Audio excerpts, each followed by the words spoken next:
ghosts, there are ghoulies, there are demo-goblins, you have parademons, demo-demons, poltergeists, spirits, apparitions. You have a whole spectrum of things, and ghosts is just one of the tiny little sections.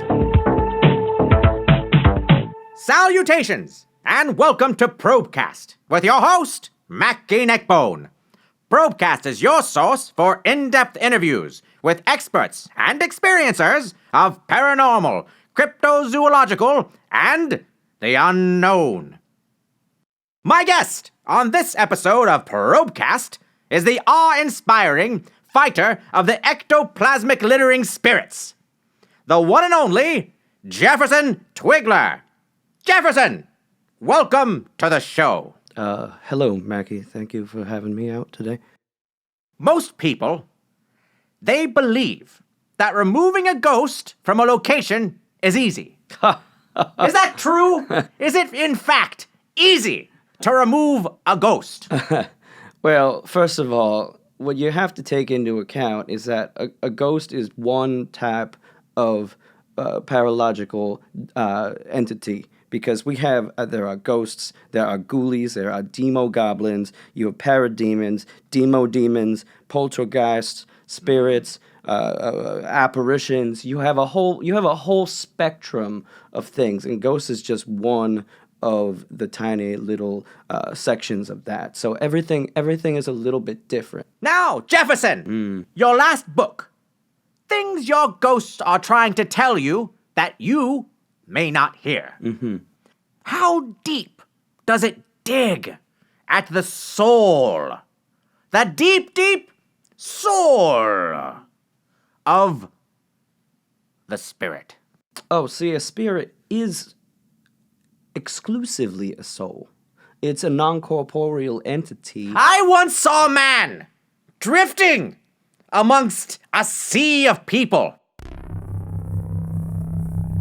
And in his eyes burned the fiery, fiery force of 1,000 suns.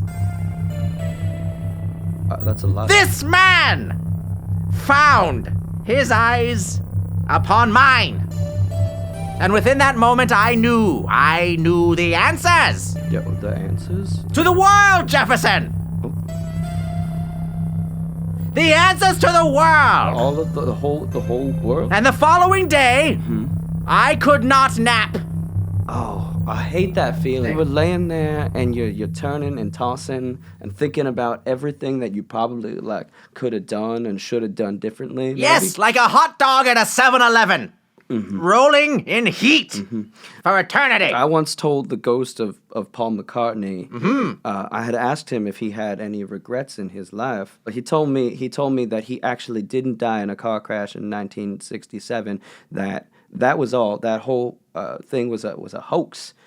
He died in a car crash in 1973 after the Beatles had broken up in an ironic twist of fate. Jambalaya! What you're saying, what you're positing, What I am positing is that Paul McCartney did not die in that famous car crash. that he died. He in fact died in another crash. Car crash. A couple years later, after the fact. Yes. Just a couple years.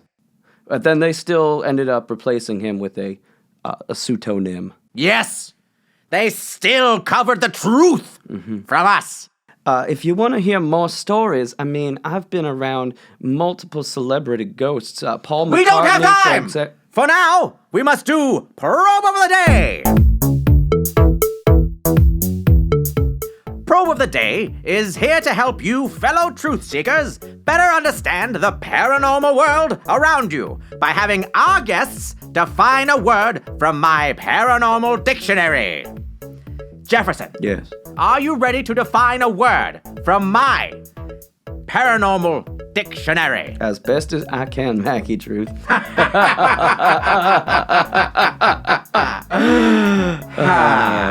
All right, your word. Your word is boogie phobia. Oh, well, Boogie phobia, that's a pretty simple one. Phobia, fear. Everybody knows that phobia means fear. Right. So, boogie phobia is the fear of the boogeyman. The boogeyman is not a real thing. Now, like I said, there are ghosts and goblins and ghoulies and parademons and demo-demons. There's no boogeyman. There's nobody living underneath your bed trying to take you down into some nether world that is full of neon green and all kinds of colors. That's just silly. It's true tomfoolery. No, it's true tomfoolery. They live in the attic. Jefferson! Thank you so much for coming on to my program. Oh, thank you for having me, Maggie. And thank you, fellow truth seekers, for tuning in to another successful Probecast. I'd also like to thank Nate Brown for no particular reason. And remember, truth seekers, behind every false tale, there is a symbol of truth shining through the gossamer veil of shrouded secrets.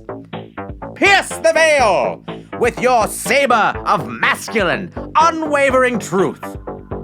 Edgar Allan Poe. Good night and stay true, fellow truth seekers.